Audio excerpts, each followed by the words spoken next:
Hello, everybody. So now I'm going to talk to you about manual transmissions. I have been driving quite a lot of my life. I can't remember when I actually got my passed my test, but I think it's 18 years now. I don't know. I can't remember for love nor money. Um,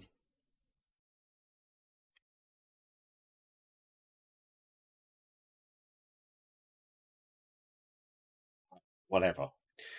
But here is one of the things that's always confused me about the European and British way of driving. They like manual transmission. Yes, you heard me right. Manual transmission. Now, if you're an American, you'll go, what's manual transmission? You mean stick shift? Yeah, they like stick shift. Ugh. Frankly, unless you're in a race car, and even then, I think you're in a little bit of a dubious territory.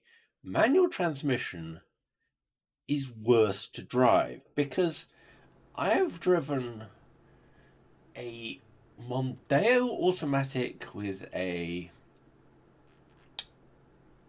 automatic transmission for going on 15, maybe 16 years. And I loved that damn thing. What it did was simple. It allowed you to get on the power and have confidence that the power was linear. With a manual gearbox that I've currently got in my Ford Fiesta, I have to change gear from gear 1 to gear 2 to gear 3 to gear 4 to get to 30 miles an hour. Or it's maybe gear 3 and I just put it into gear 4 just to make the engine. I don't know. You have to think. And I'm like, you're driving, you want to think as little as possible about what the engine's doing. You want two buttons.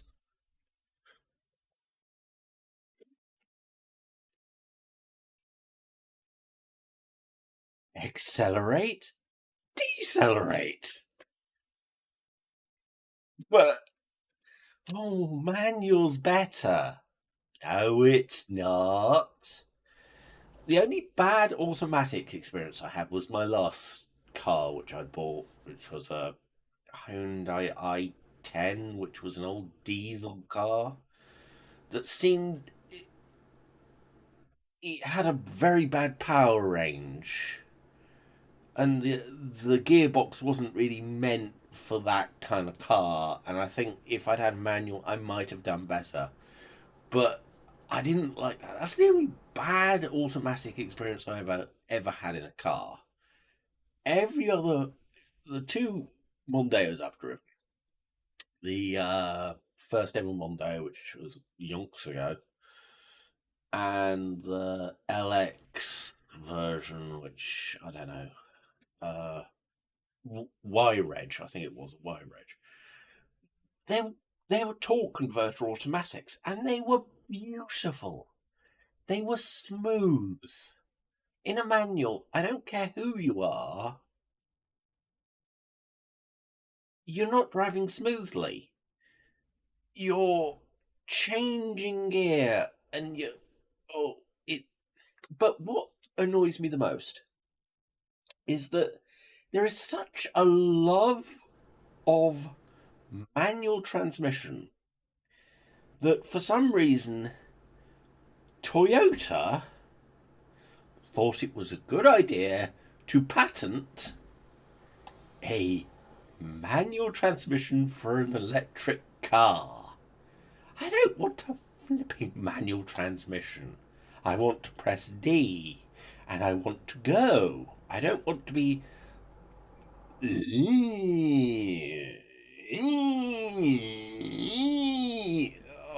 God's sakes. Instead of me. It's with a manual transmission. If you're not a driver, you don't understand. You might not understand. But with a manual transmission, you've got gear ratios. So you just go, all right. So you go, you hit gear, you've got to go to the next gear.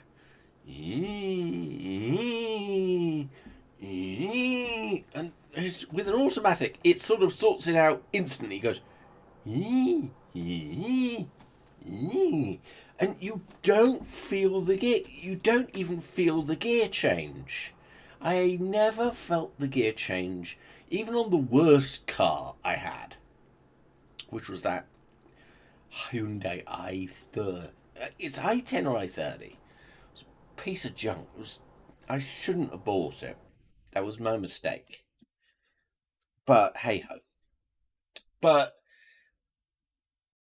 the problem is that why do people in Europe think that having a manual transmission is a good thing? It isn't. America's had the damn automatic transmission box since the early 50s. And it's just like, oh, we've got automatic. And basically the entirety of America basically went, yep, you've got one thing to do. You press it, put it into D. Once you put it into D, you drive. And let's face it, one of the most high-tech cars in science fiction, Knight Rider, has an automatic gearbox. That should tell you something. It's just like, oh no, but James Bond drives a manual. I don't bloody care. I'm sorry. James Bond drives high-end sports cars. He doesn't drive a Ford Fiesta. Now, a Ford Fiesta or a Ford Focus or something middle of the road, you don't want to be worried about this kind of stuff. It's just like, why are you worrying about what gear you should be? You just press D and go. It doesn't make sense. Manuals have. There was actually, to be brutally honest, there's only ever been two manual cars that I've ever liked. And, didn't even own either of them, which was a shame. A Ford Ka with a poxy little engine. We're talking the size of a microdot. I think it was 1 litre. The thing was the size of a Coke can. If you don't know what a Ford Ka is, look it up. They don't make it anymore, unfortunately. But you had this, I think it was 5-speed manual transmission. What it did was simple. It told you, basically, I'm a go-kart. I'm small, I've got very little power, so you have to rev the nuts off it to get to 30. And you felt like you were doing 100. It was great. It basically what I think the original Mini felt like. But I probably think the Mini felt 100 times better than that. But that is what I think an all manual transmission should be. It felt like a race car in a Ford Ka. Now, in a Ford Fiesta, which is a lumpen thing, it's the current car I own, by the way, I feel like it feels like I'm going through a signal box every time. Clutch down, change into second, clutch down, change into third. And you're happy when you got into third because it's like, oh great, I can now stick at 30 miles an hour. And I now actually have a feeling I understand how truckers feel. Somebody comes in front of me, it's just like, oh shit, I have to change down a gear because I have to slow down. And truckers have it on an exponential level to manual car drivers. They have sub gears, so it's 1.5, 2.5, 3.5, and they probably have like 10. I think there's 10, 10 gears on like trucks. So I will never, ever cut a truck up. I feel sorry for the bastards. They they have a thankless job. I'm glad they enjoy it because I would not enjoy it. It's just like, oh, for God's sakes, I have to keep doing this bloody clutch, and I feel sorry for them because it must be the most. If it was an automatic, it's just going to click D. Anyone could be a truck driver. No, you can't be a truck driver because you've got to go through all these bloody clutches, and oh, I feel so sorry for them.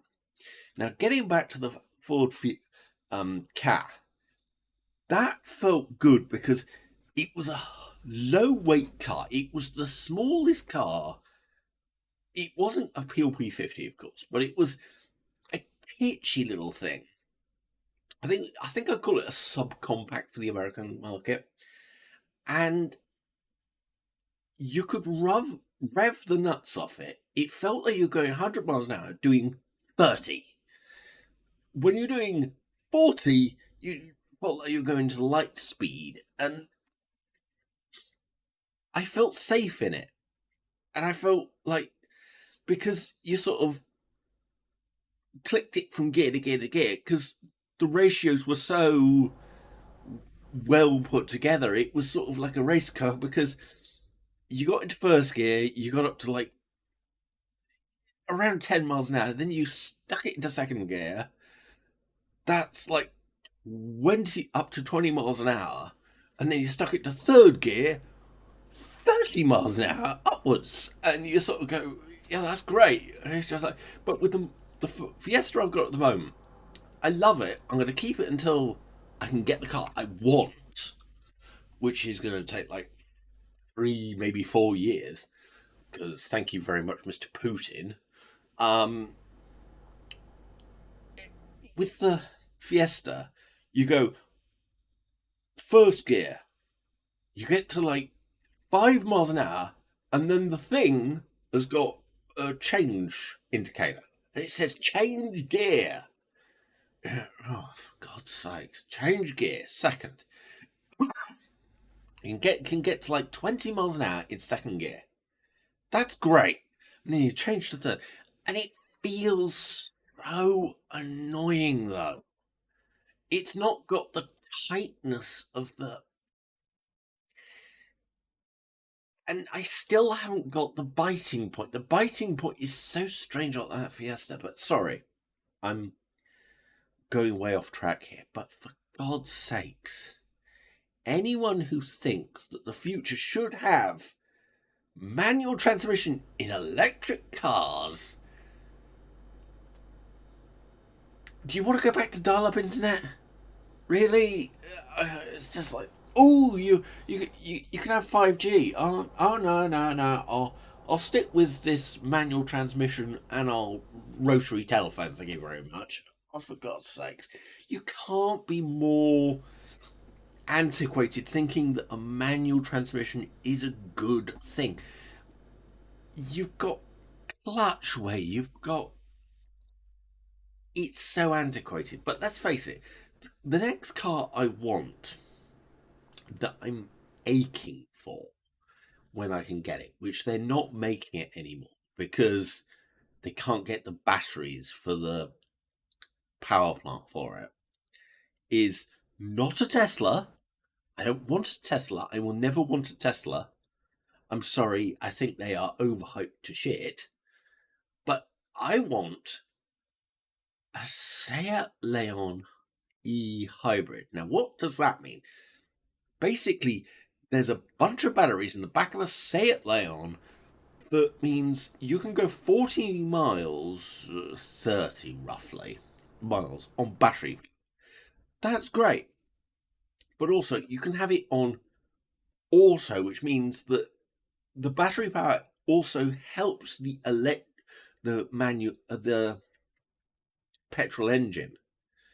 So basically, it's a hybrid, and it's a plug-in hybrid. And as soon as I saw it, I thought, I want it. I really do want that. And it's just like, I could have. I talked to someone at a dealership, and I don't think I was stupid, but I was just like, oh, yeah, let's get you a car. And then they said there's a long waiting list, and forget it. Let's face it, when the Ukraine war is over, car prices, everyone is going to want a new car. Let's face it. Or the car market is going to die the hell out because everyone's got old cars and they don't want to bother changing. It's stupid. It's sort of like, well, hang on, you've got this car that's still a good car, but I think this is going to have to be a part 2 because I'm going to have to talk about what I feel every single government's doing wrong when it comes to electric. So thank you very much for watching. Tell me what you think. Do you agree with me? Do you drive an automatic? Do you drive a manual yourself? What do you think? Have you driven an automatic? Have you driven a manual? How do you feel about cars? It's just like, oh no, cars are bad. Come on, let's be realistic. Without cars, the world wouldn't have moved on. So, how do you feel about cars? How do you feel about where the world is going? Do you look forward to manual transmission in an electric car? Tell me, I want to hear it. So, thank you much for thank you very much for watching. Hit subscribe. See you guys later.